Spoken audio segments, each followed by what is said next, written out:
What's up, everybody? My name is Kim, and today we're going to be taking a look at compositing photography 101, or the basics of what you need to consider before you start compositing to make it look realistic. And if you look at this photo here, I found this off of Unsplash. So the first thing we're going to be starting to talk about is lighting, luminosity, and because that's going to decide if it's going to look good in the end if you don't match everything up. If you're just picking, like I've done here, images from random off of Unsplash, and you can see this doesn't look great either because we haven't put on any of the other elements here. I haven't finished doing it this way. So, but this here is an image just off of Unsplash again, so you can find it there and you can follow along. If you like this tutorial, please hit that subscribe button, hit that notification bell, and leave your comment down below. This is what seems to be the most popular at the moment. I've gotten a lot of questions, comments, and concern on email about this. Not really concerns, but questions about it.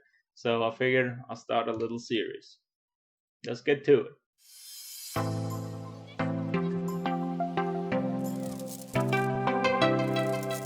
So the first thing you got to consider is where is the light source coming from. So where is the light source? And on this image you can quite clearly see that this part of her face is lit up, this part over here is dark, and the jacket here is also lit up. You can see it kind of shading off in the background here. There must be some sort of mountain right around here, or a hill or something, to cast a shade over this area compared to this area.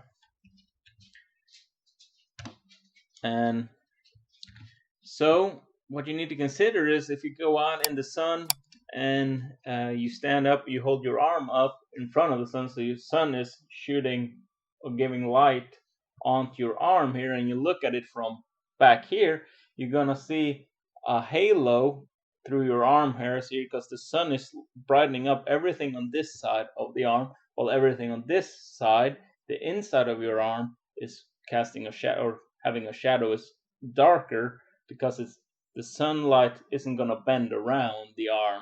We're not out in space. And so if you look at it now from this side, you're not going to see a halo on top of your arm through the arm hairs, but it's going to be a lot brighter here, and you won't see this side, so you're gonna have to just imagine that it's dark unless you have a different light source coming on it from this way. So that is the same thing is happening here. This image is pretty much split in two. I can make that straighter,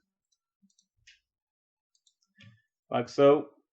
So this side of the image gets all the light, and this side of the woman doesn't get any light, or less light. So that's one of the few things you gotta consider right at the beginning, because you're gonna wanna, when you add a backdrop, you're gonna wanna match up the light source direction, the luminosity, where you're getting all the light from, so it looks real. Okay, and you can see that it does the same here. It's darker back here, and this wall here gets light. So that is the first step in compositing photography.